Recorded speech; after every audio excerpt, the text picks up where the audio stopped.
What's going on, guys? Elite Sports Talk back with more. The NFL season has now already kicked off. We've seen not one but two games, and so far so good. Both were division games, and so today I wanted to talk about before the Sunday slate kicks off. I got a few things here. I wanted to get my projections out for the total over-unders and total win-losses for both of the last two divisions that we need to discuss, which is the NFC West and the AFC West. And before we get to that, well, actually, there's a few more things, too, I wanted to discuss. So I got a few bets of the week, if you like to, indulge. And I also have a couple of just straight up picks that I'm going to pick, and then we'll come back to that next week and see how I made out. And maybe a few other things as well. So first, what we're going to get to is the opening night, Thursday night. Again, it was the Philadelphia Eagles after coming off that Super Bowl win out against their division rival Dallas Cowboys. And, a couple of things here. I mean, I think we all kind of figured that the Philadelphia Eagles were going to win this one. But I think that Dallas, they actually played a little bit better than we would have thought. And in terms of passing yards, we didn't really see a whole lot of passing from either team. Dak ended up going 21 to 34 for just 188 yards. No touchdowns, but also no interceptions. And Jalen Hurts only had 4 incompletions, 19 of 23 for a $152. And, both defenses played very well. And I actually gave a few fantasy picks. I wasn't really sure if I was going to, but I had told people it may be a good idea to start Jake Ferguson. That didn't work out as I would have thought. He did have 5 catches, only for 23 yards, though. Javonte Williams went for 54 yards and 2 touchdowns. So the only person that's feeling pretty foolish about not starting him is me. Miles Sanders had 53 yards, and he actually had 49 yards on one rush that ended up, I believe, was a fumble. So that wasn't really too helpful for Dallas. And CeeDee Lamb, he had 13 targets, and he only brought down about half of them. So we've seen he had quite the issue with catching some passes, especially the most important one of the game, where he dove, and if he would have caught that, they still would have had a very good shot of at least, making some Eagles fans pretty irate, even if they wouldn't have won. George Pickens, his first game in a Cowboy uniform, he only had 3 catches for 30 yards. Then you look at the other side. Like I said, the passing wasn't really at a premium for either of the two teams. Johan Dotson ended up with 3 catches for 59 yards, and he was the number 1 receiving option really in that game in terms of total yardage for Philly. Dallas Goedert, I did end up telling people that maybe they should sit him, and he had 7 catches, but only for 44 yards. So, not too much, but he did get over 10 points. Saquon Barkley added 4 receptions for 24 yards on top of his 60 yards rushing. Now, I would have thought that he would have went closer for about 100 yards. So I guess maybe you could credit that to Kenny Clark. Like Jerry Jones said, he's good at stopping the run. But outside of all that, there wasn't really too much else to really talk about. I mean, Devontae Smith had 3 catches, but only for 16 yards. A.J. Brown was pretty much absent from the game, it seemed like, the whole game. He had 1 catch for 8 yards. Then let's look at the defensive side of things here. Malik Hooker was the number 1 tackler for Dallas. Actually, both him and Kenneth Murray Jr. went for 9 tackles, 4 solos apiece. Let's see, there was one sack. Marshawn Nealon had one sack for Dallas. And Kenny Clark, who was, the big part of that trade that seemed like a Parsons going to Green Bay, Kenny Clark had 5 total tackles. 2 of them were solo. So if that's the type of production we can be expecting all season long, Dallas, I think your defense is not going to be great. And on Philly's side, Zach Bowen was the lead tackler for their team. 9 total tackles, 6 solos, and a tackle for loss. Adoree Jackson, a brand new Philadelphia Eagle, veteran DB, had 7 tackles. Jordan Davis had 7 total tackles, and 3 were solo. And I don't see Carter anywhere on here. I don't think he... Oh, that's right. He didn't get a tackle because he got thrown out of the game right after the opening kickoff. Boy, what a shame. And maybe it wouldn't have been as close of a game as it was. But either way, Dallas, you lost. You're 0-1. Philly, you came out. You showed people, even without Jalen Carter, you could beat the Dallas Cowboys. Congratulations. So now, let's get to the NFC West for the record projections. And we're going to start out, we're going to go alphabetical order. Arizona Cardinals, who, by the way, tomorrow are playing at New Orleans, and they are a 6.5-point favorite. So when you look at the Cardinals, last year they seemed like a much improved team. There was a few throws, a couple of games that they should have won that they did not end up winning. One of those games, credit to Geno Smith and the Seattle Seahawks last year because, bravo. They beat Arizona twice to win 10 games just to not make it into the postseason. But, seriously, I love the Cardinals this year. I said last year the same thing. I've been talking about them all offseason. I think they are my sleeper pick in the NFC. I do believe that they will make the postseason. However, I don't believe that they will win their division. Kyler Murray is amazing. He's an incredible player. And he just, at times, makes a few mistakes that wind up being pretty costly. I think that he has taken another offseason. He's grown. And I really think that he's going to have the best season statistically of his career. And they got James Conner back again, who's a very good veteran running back.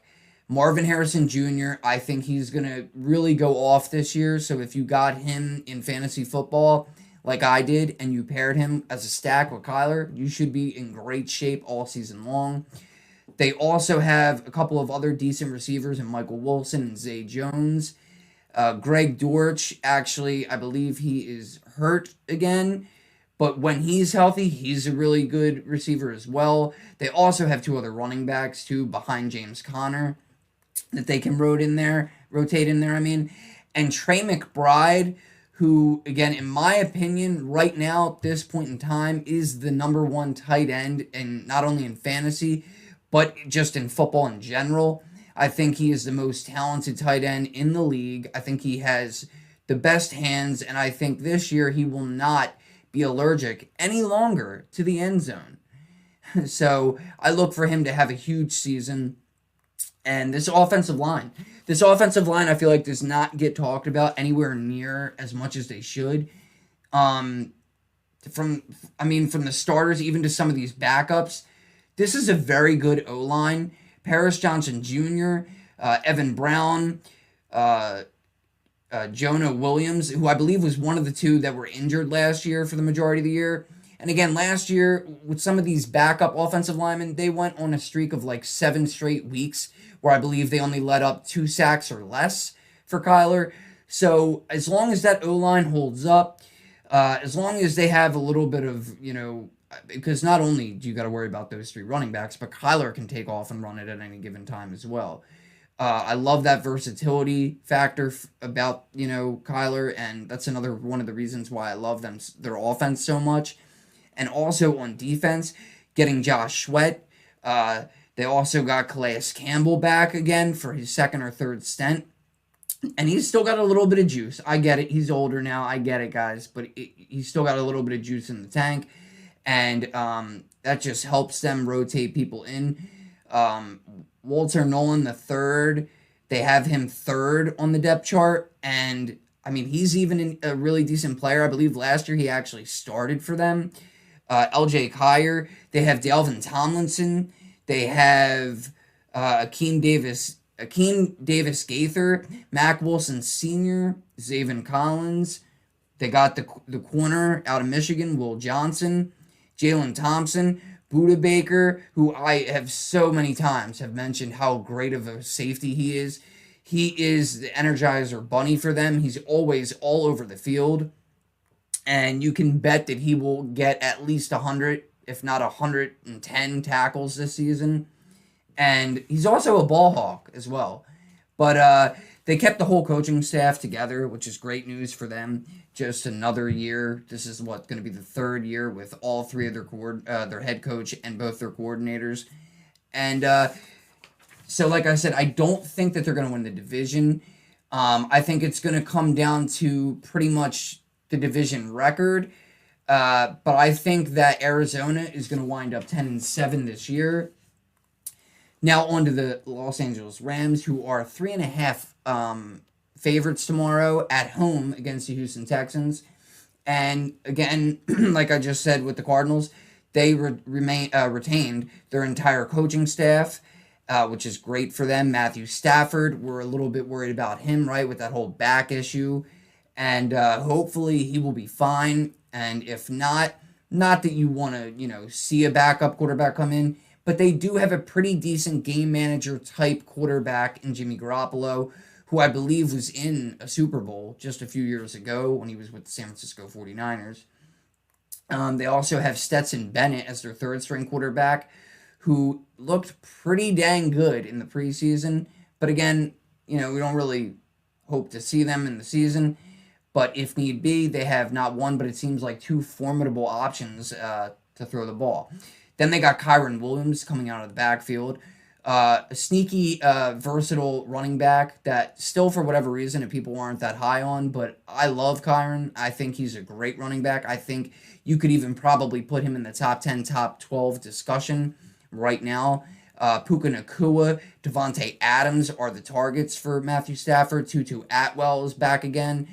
Jordan Whittington, who started having, showing flashes of what he could be in the next couple of years. And they got Tyler Higbee finally is back, which is huge. I don't know how much of a factor he will be this year. They also have a rookie tight end in Terrence Ferguson.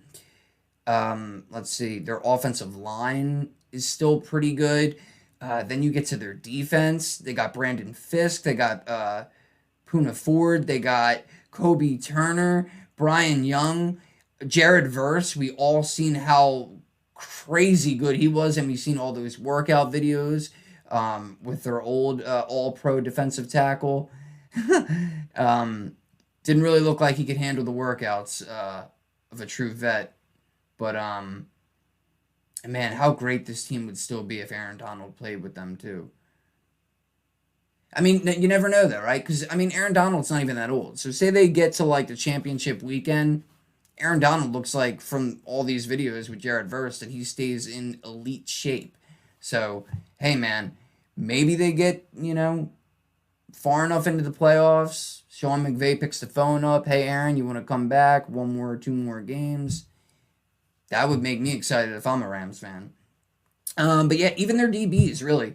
They have a lot of talent on this team. And remember, just a season ago, they were only one play from beating the team that ended up winning it all, the Philadelphia Eagles. And the Rams, I do also have going 10-7. But like I said, I think it'll probably come down to the division wins. I have the Cardinals going 3-3 in the division. I do have the Rams going 4-2. So in my opinion, I believe the Rams will win the division, and the Cardinals will be a wild card team. So yes, obviously, if you are a San Francisco 49er fan or a Seattle, Seahawk fan, you may want to turn this off right now because you may not be too thrilled about what I project for your team here. So with San Fran, they actually have two brand new offensive and defensive coordinators now. Clay Kubiak is their OC, and Robert Saleh, or as Aaron Rodgers used to call him, Coach Bob, is the defensive coordinator. Kyle Shanahan is still there. So, I don't think you have too much to worry about. I just think that it's going to be like a 2-year fix, we'll say, from the last time that they were in the postseason. Christian McCaffrey for the second consecutive year.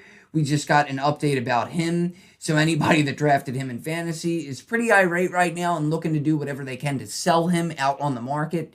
And Brock Purdy, he is better than what people were saying. Mr. Irrelevant has become one of the most relevant quarterbacks in the league.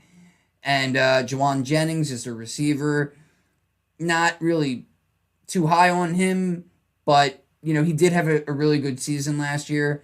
Ricky Pearsall, who, you remember his rookie season, he actually got shot, and then he was out playing football about 2 weeks later, I think it was. He actually, I think, is going to actually have a really decent season.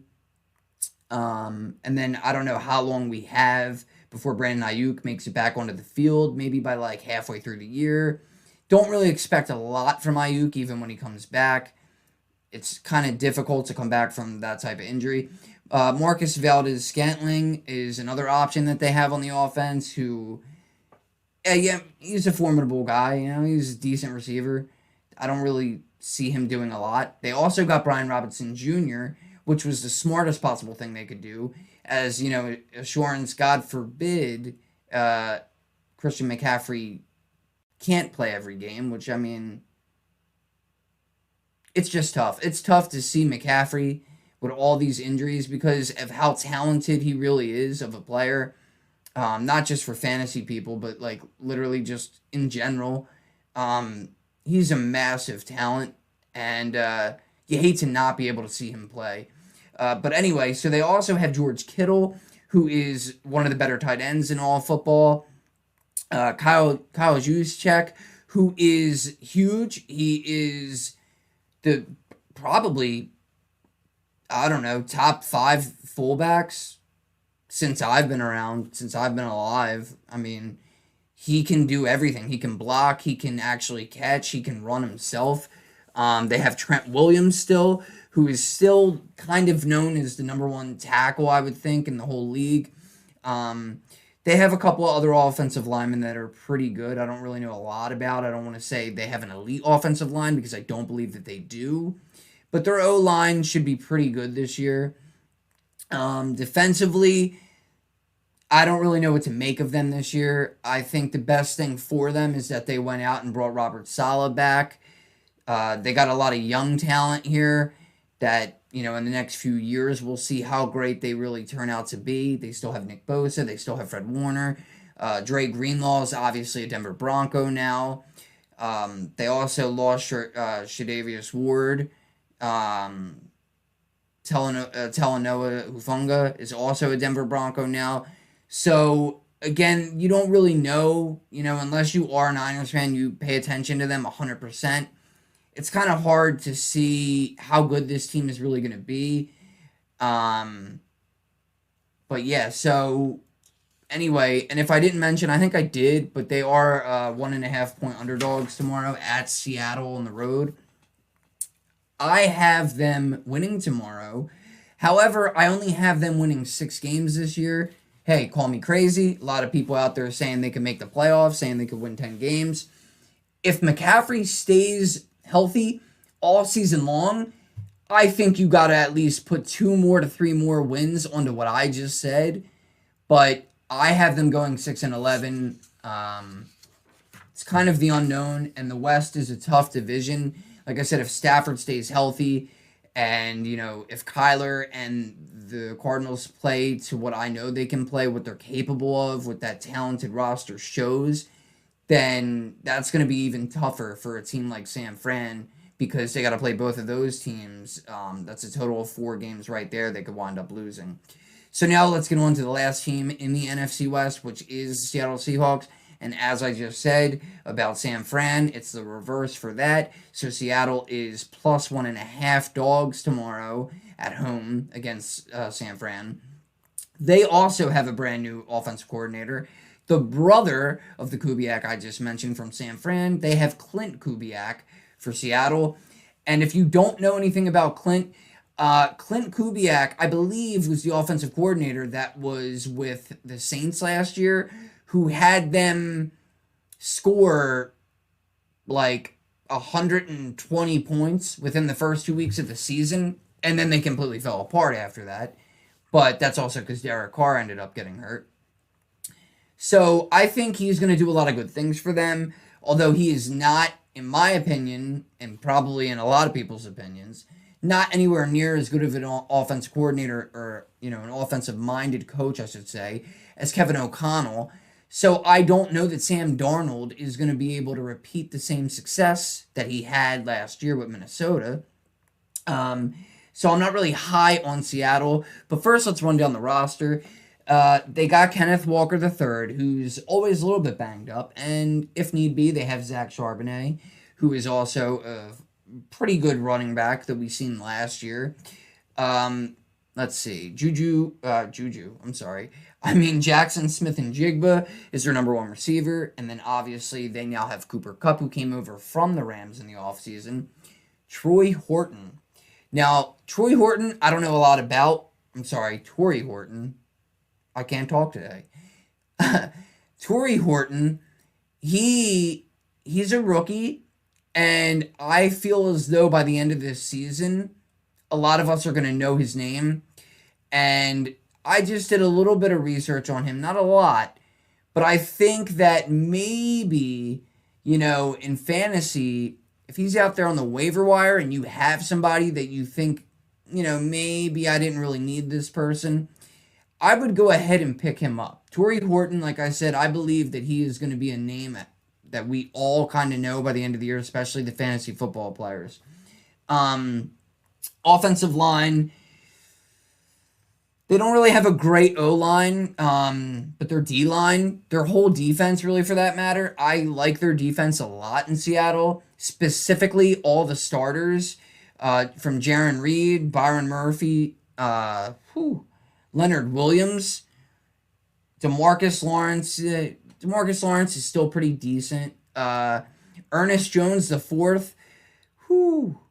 They got Reek Woolen, Kobe Bryant. They got Julian Love, and Devon Witherspoon. Yeah, this is a very, and then even the rookie safety, they're gonna be really good.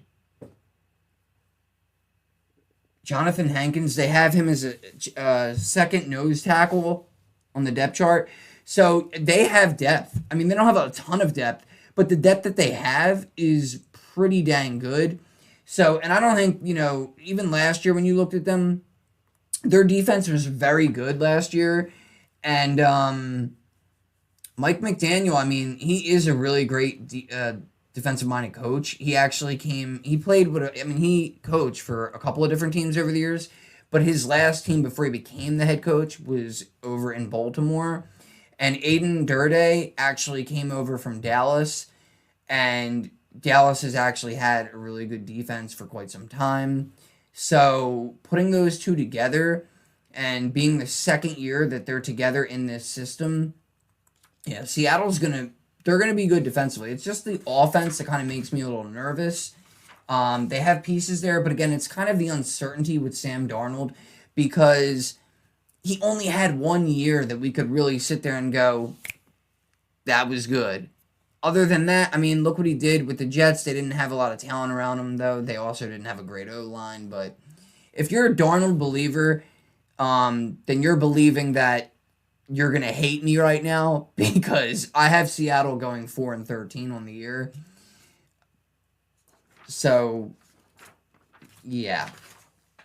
So now we move on to the other game that already was played. This was last night. For the first time ever, an NFL game was broadcasted live on YouTube. And boy, this was a really, really good game. This was very tough for both teams. This was AFC West. and honestly, it didn't go the way I thought it was going to go, but it did go the way I was hoping it would go. So the Kansas City Chiefs, we all remember the dismantling from the Philadelphia Eagles back in the Super Bowl. Well, yesterday the game looked like it was going to get out of hand kind of early, but the Chiefs did keep it close. They wound up losing 21-27, but when you really look at it in retrospect, I mean, in the beginning of the game, they did lose Xavier Worthy, who is pretty much their, what they're hoping is going to be their best receiver. And we all know Rashee Rice has been suspended, and he will not be back until week 7 because he suspended the first 6 games. But, Mahomes still tried to get this one back, man, and try to get this game either into overtime or just straight up win. And credit to him for that. I mean, he won 24-39, but he did throw for 258. He only threw 1 touchdown. It actually went to his best friend, Travis Kelce. He only had 2 catches for 47 yards, but the main one was the 37-yard reception for a touchdown. And, Mahomes had to take off a few times. He ended up running for 57 yards and got a touchdown that way, diving into the end zone. Pacheco only ended up with 25 rushing yards. Juju Smith-Schuster showed up for them pretty big, 5 receptions for 55 yards. But what was astounding was watching Hollywood Brown turn back the clock. 10 catches for 99 yards. I don't know how it didn't go for 100. It should have been 100 yards. That's what they showed at first. And also Tyquan Thornton, who a younger receiver that they were trying to rely pretty heavily on last night. He dropped a few big passes, but he also extended the game it was either a 3rd and long or a 4th down. Mahomes rocketed one deep down the field, and Thornton actually came up with it, so credit to him. He had 2 receptions for 41 yards.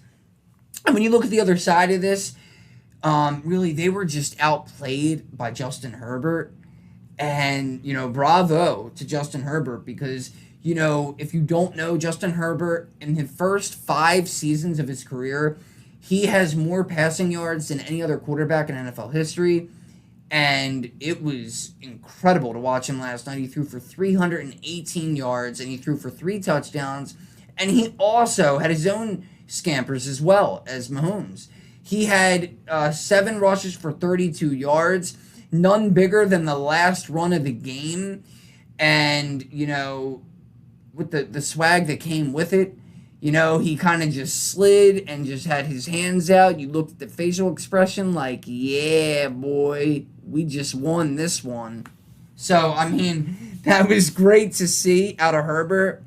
And, I mean, this was considered a home game for them. So, bravo to them for getting this one done. But they had so many people show up big for them.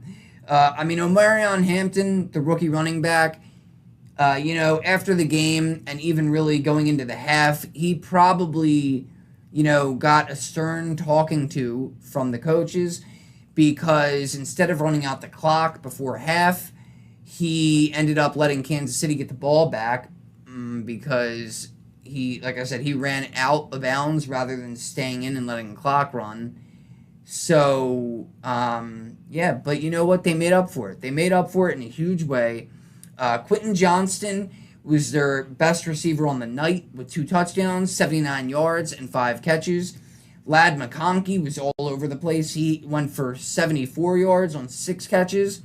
And then the old savory vet in Keenan Allen, 7 catches for 68 yards and a touchdown.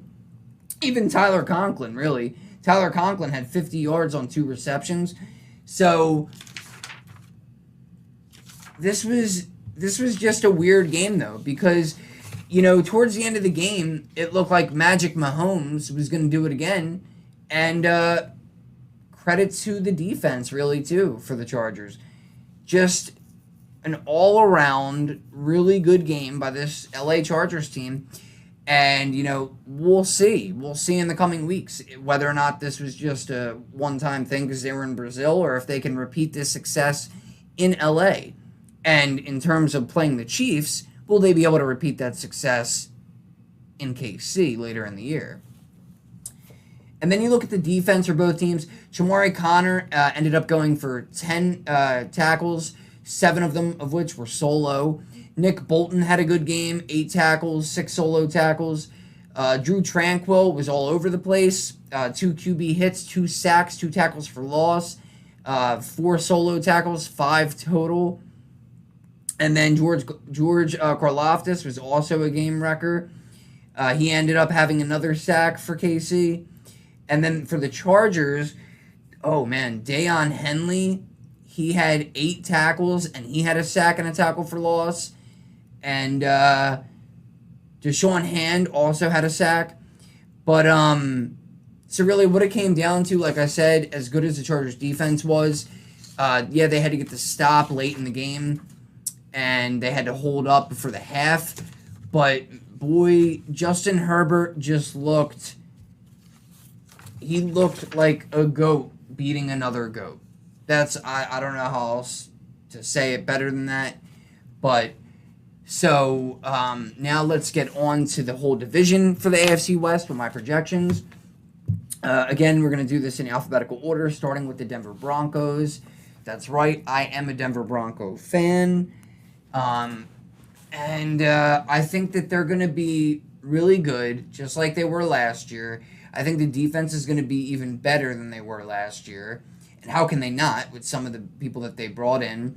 The offense as well, they brought in a few familiar names, and I think that's going to help them out heavily. Same whole coaching staff as it's been for the past 2 years. And tomorrow they're actually playing against Tennessee at home, and they are 8.5 point favorites, underdogs. And Bo Nix back for year 2 in this Sean Payton and Joe Lombardi offense. They got J.K. Dobbins, fresh from the Chargers, who went for over 1,000 total scrimmage yards. He ran for 905, I believe it was. He had 9 touchdowns, and he actually missed 2 games. So, you look at that and you think, hey, there's no reason Dobbins can't go for that, maybe even more this year, as long as he stays healthy. They got the rookie running back, R.J. Harvey.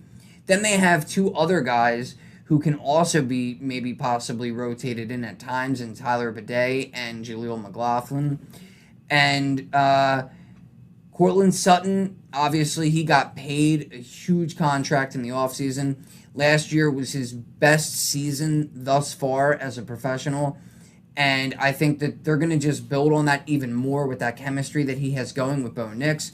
Marvin Mims Jr., who is not only going to play receiver, but he's also going to be the kick returner and the punt returner for the Denver Broncos. I think he's going to have a really big year. And another one to look at, they have a couple of guys. And not just me being biased because it's my favorite team, but they also have Troy Franklin, who, if you don't know, I've mentioned before, he did play at Oregon and was the preferred number 1 receiver for Bo Nix in Oregon. So he did a lot of work in the offseason, and it's looking like he also could have a pretty big year. Don't really know what that'll look like. If I had to guess, I would say that Marvin Mims statistically would be better than Troy Franklin. But just that chemistry that he's already played with Bo for so many years, that could really come into handy, especially later in the year and in the postseason. Pat Bryant is another one. Sean Payton was drawing comparisons from Pat Bryant to his old wide receiver that he had when he was in New Orleans, and that being Michael Thomas. He's a big-bodied receiver that could potentially wind up working his way into one of the top 3 receivers for Denver this year. They also got Evan Ingram. Talked about this before. Evan Ingram actually led the entire league in total receptions just 2 years ago when he was with Jacksonville. So that is a huge signing. Denver has not had top 10 or even middle of the pack tight end, really, for that matter, in quite some time. Julius Thomas was the last one that they had that was very good. That was about a decade ago when they had Peyton Manning. And they also have Michael Burton as their fullback, another really good fullback. And again, you don't really hear much about fullbacks nowadays. That's kind of a thing of the past. But Michael Burton is another one of those versatile guys. Their offensive line was pretty much, in my opinion, they were the best in the league. But also, if you look at ESPN.com and they show you the pass block win rate and the run block win rate, Denver is number one in terms of that stuff. And Garrett Bowles has been with this team a long time. He is one of the top 5 left tackles in the game right now. Ben Powers, who came over just a few years ago from the Baltimore Ravens, is a very good and very underrated run blocker. Luke Wattenberg, this is only going to be his second year in the league, I believe, and he is pretty dang good, man. He is very strong, very underrated. Quinn Miners is also an elite guard that people do not really talk about as much as they should. Mike McGlinchey on the other side, I think he is probably, in my opinion, the weakest part of the O-line, but he played very good last year. He came over just a few years ago from the San Francisco 49ers, played with them in not one, but I believe 2 Super Bowls.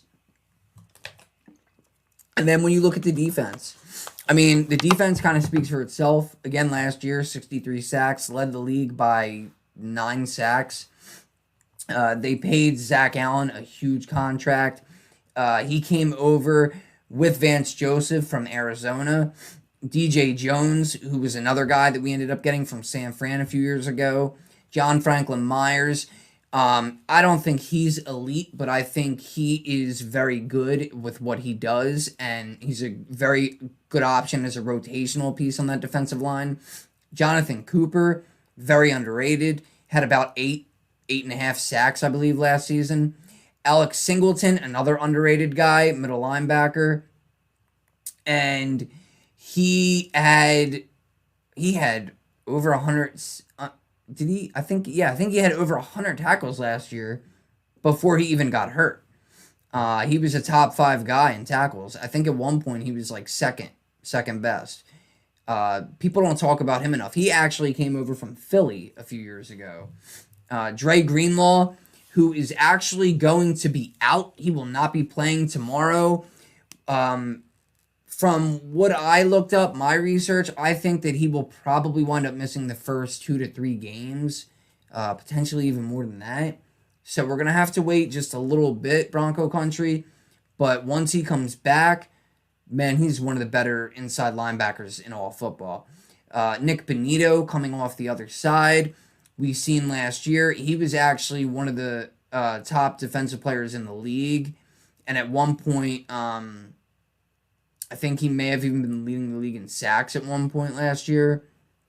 So, great that we got to pay him too. And then the defensive backs, like I just talked about, Talanoa Hufanga came over from San Fran. Brandon Jones, very underrated. He came over from Miami 2 years ago, had over 100 tackles last year. Riley Moss, a lot of people don't know about him, but they'll find out soon how good he is. PS2 was the Defensive Player of the Year last year, and pretty much, I don't think that there's a discussion. He's the number 1 corner in all of football. And then Jaquan McMillan as the nickel, who's probably top 5 nickelbacks in the league. And then Jahdae Barron, who we drafted out of Texas. So, again, there's a lot to love with this team. Now, I do have Denver, just like some of these top analysts are saying, I do have Denver winning the division, not by much, but I have them going 11-6 and going 3-3 in the division. I hope that they do better than that in the division, but it's a very tough division, the AFC West, top to bottom. Even the Raiders are going to be tough this year. Kansas City Chiefs, like we already discussed with the game, they lost 26-21 the other day. Now they have Andy Reid, who is known as the best head coach in all football.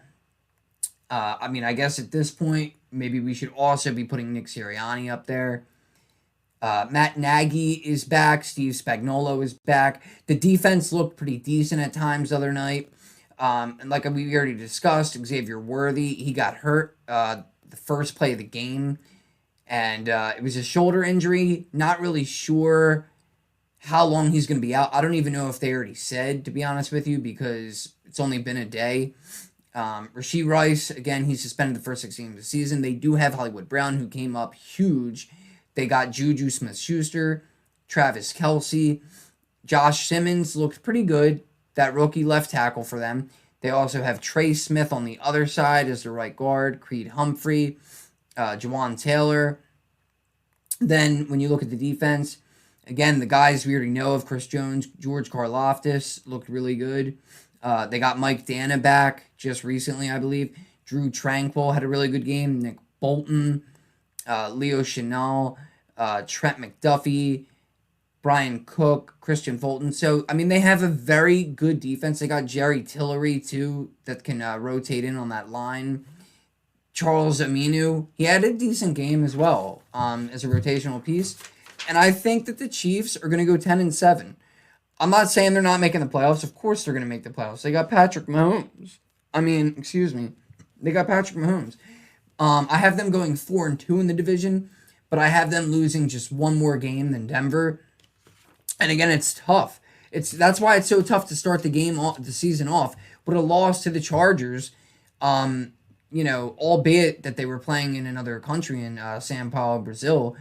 But I mean, it was even playing ground. It wasn't home. It wasn't a home game for either team. So the fact that they lost to the Chargers and now they have to play Philly. Hey, you won't hear this too often from me, but let's go Philly. Let's go Philly. Because if the Chiefs start out 0-2, man, I mean, they're going to have an easy game after that. They wind up playing the Giants in New Jersey after that. But then they got to play Baltimore. So, I mean, they have a challenging schedule this year. They got Baltimore, they got Detroit, they got Washington, Buffalo. They still got to play Denver twice. They got to play the Chargers again. Dallas, again, hey, look at how Dallas looked. They actually looked a little bit better than what we thought. And obviously they got to play the Raiders both times. I don't really think that'll be a struggle, but who knows. And then Houston, too. They got to play them. And they had a very good defense last year. So, yeah. So to get on to the last team here, the Las Vegas Raiders are actually 2.5 underdogs tomorrow. They're playing at New England. And they have a brand new OC, and they have a brand new head coach. Pete Carroll, great head coach. He's been in numerous Super Bowls in his 20-plus years, I believe it's been now in the league. Obviously, he won one with New England years ago, and then he won one with Seattle, brought Seattle twice to the Super Bowl. And Chip Kelly. Chip Kelly, if you don't really know, he actually was with Ohio State last season. He was their OC. And we all seen Ohio State won the national championship. And prior to that, he was the head coach for, it was a team in California. I think it was UCLA, I believe he was the coach of. And prior to that, he's been a college coach longer than anything. But he also was the Philadelphia Eagles head coach at one point. I don't love him, but he is a very good coach, though. You can't say anything other than that about him. And really, that's what matters. So hopefully, for the Raiders and for their, Raider Nation, they'll have a really good season. They just got Kenny Pickett recently in a trade with Cleveland. That is going to be their backup quarterback with Aiden O'Connell getting hurt. Geno is their starter, came over with Pete Carroll from Seattle. Obviously, they have pretty much almost, the best running back college football's ever seen in Ashton Genty, in my opinion. I mean, I love the Boise State Broncos, and they did really good the other night. But anyhow, Jacoby Myers with that whole situation, don't really know how that's going to work out, but maybe that now that Amari Cooper ended up retiring, maybe Jacoby is going to be okay staying in Vegas and just working it out on the field. They also have Trey Tucker as a receiver. He's a decent receiver, Can't really expect too much from him. I don't know. We'll see. And then they got Dante Thornton Jr. and Jack Beck, who are both rookie receivers that were drafted in the 5th and 7th round, 4th and 6th, I don't know. But they both look like they actually could be very good for the Raiders in the long run. And supposedly Thornton is going to have a very good season this year. That's what I'm hearing.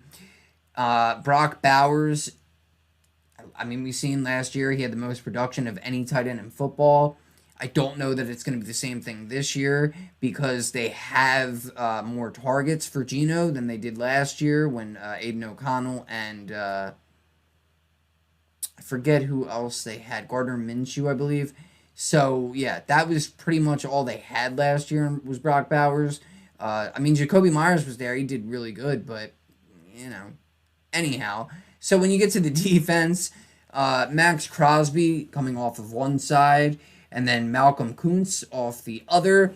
Adam Butler in the middle. Leaky Fatu is going to be a rotational piece. I want to say he's a rookie. He's a younger guy, though. They got Jermaine Pratt over from the Bengals, who had about 150 tackles last season, which was huge. That's why I didn't understand why Cincinnati let him go. But at least they worked things out with the guys that they had. Landon Roberts came over from, I want to say, Seattle. Devin White, who still has some juice left in the tank. They got Jeremy Chin, who came over from Washington in the offseason. Eric Stokes at corner. Then they have Jamal Adams listed as a backup linebacker and a backup corner, rather. That's weird. I would have had him as a backup safety. Jamal Adams, hey, I'm a big believer in Jamal Adams, He looked like his career was starting to unwind for a few seasons there. He didn't really see a lot of playing time last year for the Titans. If you even knew that he was with the Titans, I know it may be shocking. Wasn't really a lot to talk about last year in Tennessee. But, so, I mean, they have a formidable team. I think that they're going to compete all season long. And I do like Ashton Genty. I just don't know how that O-line is and how they're going to be able to hold up all year long. For all those reasons, I have the Raiders, and I feel like I'm being very generous here. I have them going 9-8, 3-3 in the division. But it wouldn't shock me if the Raiders only won 7 or 8 games. But with all due respect for Pete Carroll, that's one of the reasons why I felt, maybe 9-8. But we'll see. Because there's been some coaches there over the years that have tried to turn that ship around and to no avail. And then the Chargers is the last team here, actually. They won 26-21, start the season out 1-0. Bravo. They brought their whole coaching staff back. We just talked about how great Justin Herbert is. And also what they did in the offseason with Trey Lance, that looks like they're going to turn him into something. And maybe, who knows? Maybe he gets another shot as a starting quarterback, not there in LA, but somewhere else. Omarion Hampton, like I said, he had a decent game. Wasn't great. He could have did a little bit better. He certainly could have helped them out before the half and stayed in bounds to run the clock out. But you're a rookie, you learn from this, Najee Harris is their backup. He didn't really do a whole lot. Lab McConkey, we talked about how great he looked. Trey Harris, the rookie, he only had one catch, but I believe it went for a first down. I think he's going to be good in the future. Quentin Johnston, better than expected. Keenan Allen, again, that veteran receiver that already had chemistry with Herbert. He already played with him for a few years before he left. Nice to see him not only, coming back to LA, but having a really good game, a meaningful game in the opener for them and getting a touchdown. Tight ends, Tyler Conklin, Will Disley, about middle tier tight ends, I believe. Joe Alt, one of the better tackles in the game. Trey Pipkins, he's a decent tackle. Mekhi Becton, they have him slotted in as the right guard. Bradley Bozeman is actually a very, very good, I feel like an underrated center who played with Carolina at some point in the past. Zion Johnson, a decent guard. Deshaun Hand, they got at left end, defensive end. Tayer Tart, at nose tackle, and we seen he didn't. We seen what he did. I don't think he's gonna get suspended or fined or anything like that, because he actually hit Travis Kelce in the face. But what he did was, they said it was okay. It wasn't that big of a deal because it wasn't closed fist. It was open hand. So I guess that makes a difference in the force. But yeah, Tyler Tart, that was pretty good. That was pretty funny. Tuli to Pelotu. I'm sorry if I didn't say that correctly. He's a very decent linebacker. Dayon Henley, Denzel Perryman. They still got Khalil Mack. Obviously, they still got Derwin James, regarded as one of the better safeties in the league. Dante Jackson had a really decent game for them, too, their corner.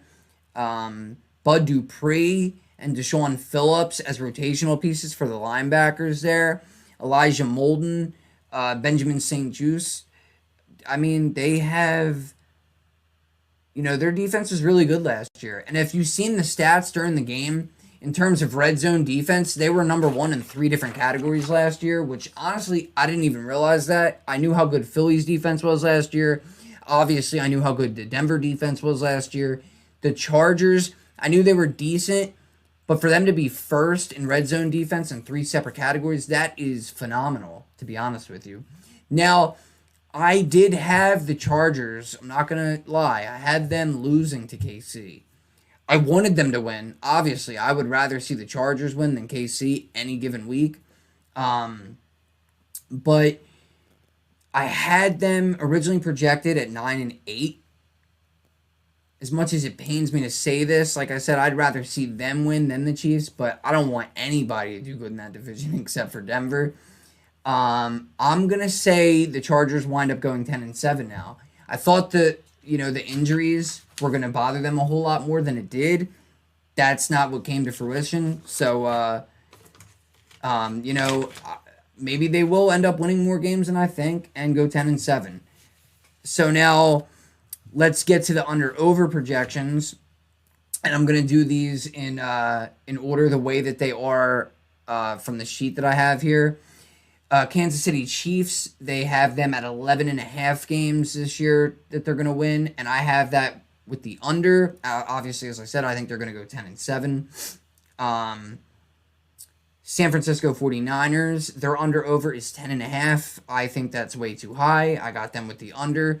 Los Angeles Rams, 9.5. I have them with the over. Los Angeles Chargers with 9.5. I have them with the over.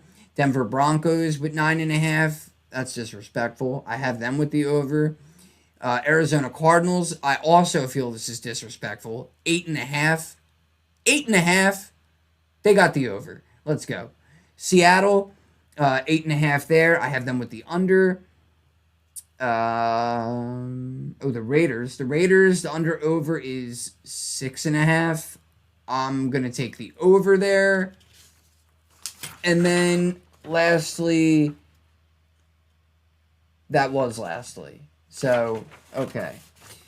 So, now let's go ahead and get on to my bets of the week. Now, I just wanted to let it be known, again, when it comes to betting, if you are a gambler, the biggest rule that you should be going by is never, wager more than what you can afford to lose. Because if you don't, and you bet more, you could wind up finding yourself in a pretty deep hole pretty quickly. And possibly even living on the street, or potentially living in a van down by the river. Shout out to Chris Farley. So, yeah, my bets of the week are going to be Carolina plus 3.5, which gives you minus 105 odds. Or the money line is plus 164, but I'd rather get the points. They are actually playing at Jacksonville. Pittsburgh, I have Pittsburgh minus 3 on the road at New York. I like Aaron to get his revenge right off the bat here. It is plus 100 odds. Then I have Miami Dolphins on the road as well. I have them with the money line minus 108. Tampa Bay Buccaneers, I have them minus 1.5. And where's my schedule? That game I forget. Are they home? No. Tampa is on the road at Atlanta. Minus 1.5 gets you minus 110 odds. Then I have Chicago on Monday night at home against J.J. McCarthy and the Minnesota Vikings. And the money line is minus 102. So, again, I'm not telling anybody else that they should bet. But for me, if I were to bet this, $5 gets you 137.16. Or you could double that to $10, and that gets you 274.32. I like my chances. But again, just remember, guys, you got to be safe, man. You got to, when you bet, if you're going to do it, just remember, just a few dollars is all you got to do. Just like when you go to the casino, the house always wins, right? It's hard to win money. Unless you do it for a living, then kudos to you. I guess it's not all that hard. So, lastly, before I let you go, my straight up pick'em games for week 1. I just talked about a couple of them here, but my straight up pick'em games for week 1 is the Pittsburgh Steelers, the Carolina Panthers, the Detroit Lions on the road at Green Bay, and the Rams at home against the Houston Texans. Baltimore at Buffalo on Sunday Night Football. I like them to get the revenge from last year in the playoffs. And like I just mentioned, Monday Night Football, I have Chicago beating Minnesota. So we will get back to that later in the week. I might be back Monday, maybe Tuesday. We'll see how things go. Probably Tuesday would make more sense. That way I can rub it in people's faces that I went undefeated with my picks. But yeah, so I hope everybody enjoys their Sunday tomorrow. It's going to be a great Sunday, especially if you're a Denver Broncos fan. You know what I'm saying? Yeah. And yeah. So I just want to remind everybody to please, like, follow, subscribe, comment, share, do all that, And I'm going to have all my socials and my website in the description of the episode. And remember, you can always find me on Spotify, Apple Podcasts, Amazon Music, and iHeartRadio. I'm also on IG and Facebook and all that stuff. So, yeah. That's going to be everything for tonight, guys. And let's just have a great day of football tomorrow, And then same thing Monday night. And again, I'll be back on the other side. Hopefully at some point on Tuesday. And that's it. Over and out.